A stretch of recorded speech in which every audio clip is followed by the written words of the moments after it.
guitar, and we went through a variety of drummers.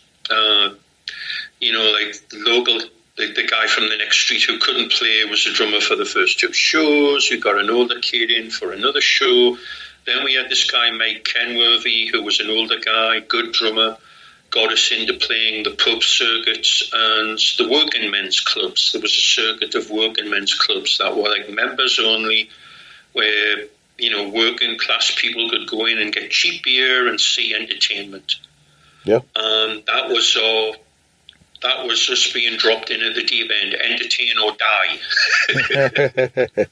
And that's where we learned to deal with a rowdy audience or an audience that hated you, and work it to your advantage, And then Paul left.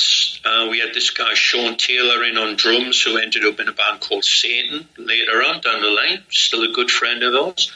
And he left, and we got this guy, Rob Hunter, in on drums. And we had a replacement guitar player who didn't work out. We told him to leave, and we're just looking at each other and we're going to go as a 3-piece. And that was the big move. That was a big change, because all of a sudden we all had so much more to do. Yeah. You have so much more sonic real estate to fill up. Yeah. And that made us improve as musicians almost instantly, because we had to. You had to fill the space. And it was you're watching, Jimi Hendrix did it, Emerson, Lake and Palmer did it, Motorhead are doing it. It can be done. You know, you can make it. Rush, of course. Rush, You can make this work. And it affected our writing. We started writing more interesting, more parts, Yeah. So the songs were melodic and had hooks, but they also had these left turns and crazy bits of instrumentation. And, then we had it together. So our first album really encapsulates pretty much what we were about, Yeah. Wow. What a beginning, man. Wow. So it's so cool how you and your brother have stuck together forever, man. How does that feel when you turn around and your brother's still there after over 40 years, How does that feel? Well, it's hard to describe, but it's comfortable, put it that way. Wow. We learned from scratch. And pretty much everything we've achieved, it's been back to back, clawing, fighting, making it happen. And the way we play, quite often it's like one sound. I play stuff that complements what he plays. I don't play exactly the same. I play stuff that fits with it and makes it sound bigger. And that's something, since we went as a 3-piece, that's something that we developed right there and then. It's like you have to. It's orchestration. With the, we have 2 instruments, a voice and drums, so you've got to orchestrate and make it musically interesting and fun and different. And it's a great challenge, and we love doing that. Yeah, it is a challenge, but you guys sound great. I mean, 3-piece bands sound great. I mean, there's a bunch of 3-piece, ZZ Top, and then... Oh, yeah. Well, the thing that always got us over the years is if you'd be touring with a band and you'd be watching them, and inevitably in a 2-guitar band, if you're on tour, you're going to see some guy having difficulties, right? Yeah. His guitar goes out, his chord goes dead, or the wireless goes down. And you'd listen and go, oh, wow, it sounds so much better with just one. Right. I noticed that, yeah. Because, sometimes they'd be a little out of sync, and it would make it a bit messy, Yeah. Sometimes, and it would just tighten up, and that's one thing we've always had with that is, even no sound check, get out on stage. It's not rocket science to get our sound together, because it's just bass, drums, guitar, and a vocal. Yeah. So it helps. And then you have a 3-guitar deal with Iron Maiden, huh? Wow, so that's just way off the wall. Well, that's a different way of doing it, and of course they they have those orchestrated pieces where they've got like harmony guitar and a rhythm guitar underneath. So that's fine. Yeah. We know we played with those guys back in 1980, and Yannick, we played with Yannick. Yannick used to be in a band called White Spirit from the northeast of England. Yeah. Way back when, so wow. And at one point I think he was basically thinking of giving it all up, and then he hooked up with Bruce, and the rest is history. Yeah. So I heard you're a huge Motorhead fan.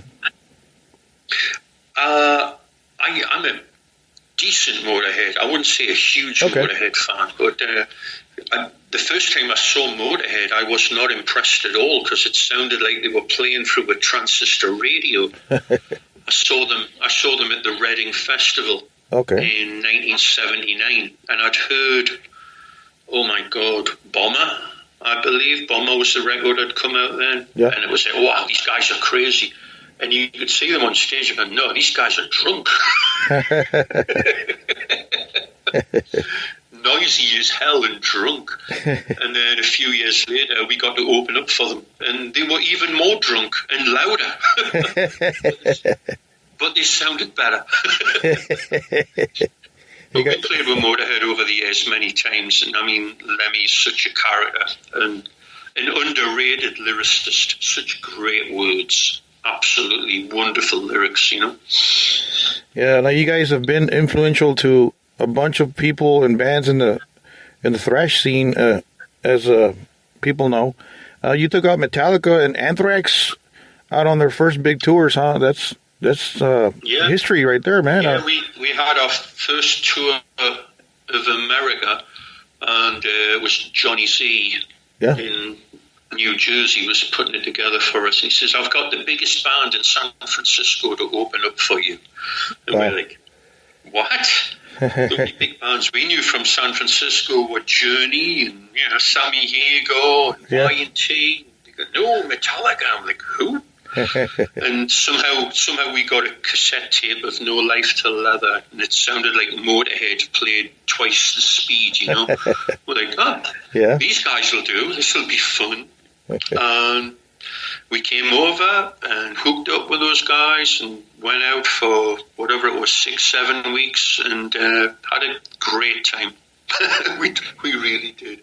And it was their first tour, so they were watching and learning and picking up stuff here and there, but great. We really did. And it was 17 people in 2 trucks in a Winnebago, so they got very dirty and very sleep deprived very quickly. Also Anthrax, huh? You guys got to tour? Yeah, we took Anthrax out the next year. I mean, we'd met Anthrax the first time we played.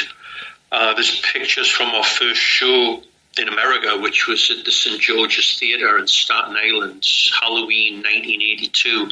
Wow. And you can see Scott and Danny Liger standing right there on the side of the stage. So, I mean, they were there. They had their band. They had the, music, and they were raring to go. And then finally, persuaded Johnny Z to let them, put something together. And that was their first tour. They came out with us. In 84. Wow. History in the making, huh? Now, you guys, you guys have been around for years. What was different back in the 70s or 80s as compared to today? Obviously, the internet. What is different as far as, what would you say is different, the big factor in music? Well, everything changes, and I mean, we've been, this is our 47th year as a band. Wow. Which is kind of hard to believe, but it is true. And the wheel goes round. What is popular will become unpopular, and then it'll come round and be popular again. So when we were starting up, things started getting unpopular because it was punk. Punk was the big thing, and then punk went away, and then it was the new wave of British heavy metal, and everything was wonderful. And then it started getting more glam, and then it went thrash. And then all of that went away because of grunge and what have you. And it went away, and then it started to come back, and there's always a core following for metal, and there always will be, So that's the old saying, the only thing that is constant is change. But as far as the business, of course, the business itself has changed dramatically. Yeah. And now we've been thrown the biggest problem of all with this horrible pandemic that's going on at the moment. But the thrust, of course, was on live work because of the internet and total mismanagement by the record companies, basically giving away the farm and opening Pandora's box with, what was it? I'm trying to remember the name that Britain... Geez, what was it called, man? The file sharing lock when that started. Yeah. And then, and then it's basically music has no value. So it's like, we're in the business of selling T-shirts and playing live now, and then the records are like a promotional tool. Luckily for us, in this broad genre of music, the fans love to have the physical article. They want a CD, they want the vinyl, they want the gatefold, they want the booklet, they want all that. So they will buy it, as opposed to just downloading a file and deleting half the tracks and keeping one, that kind of crap, Yeah. So we're very lucky in that regard. And, I mean, because that's...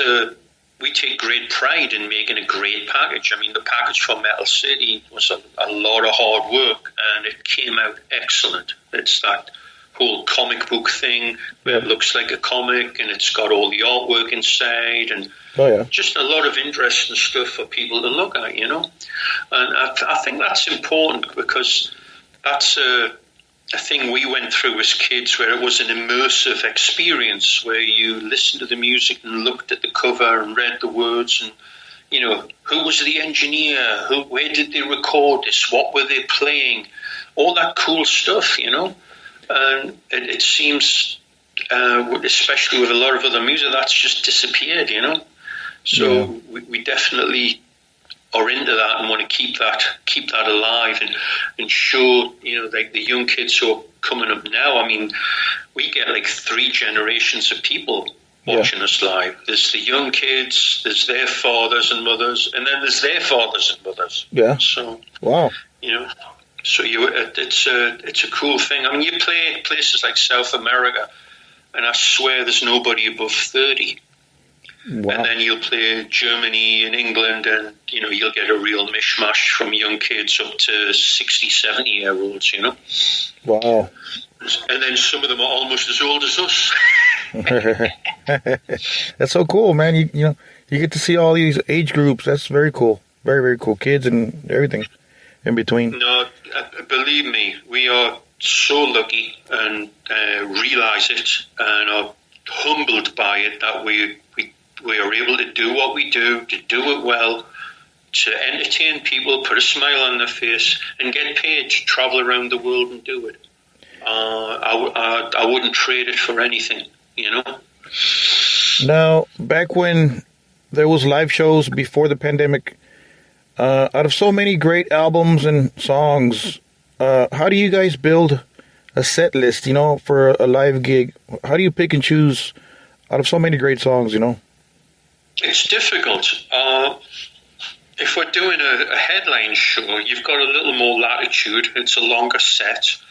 And you can say, okay, we're going to play, there's those 5, 6 songs that you kind of have to play that people really want to hear. And, you can do them, or at least have a bunch of like maybe 8 songs that you're going to pick those 5 songs from, and then, change it up all the time.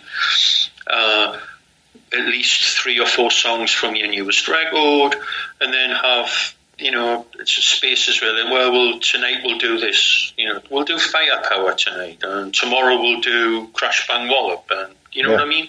We like to keep it interesting for us, and especially like there's fans who travel from show to show. You want, you don't want to play exactly the same set every night. Yeah. That comes into it more when you're doing an opening set. You're restricted with time, and quite often it's to the second. So that makes it a little harder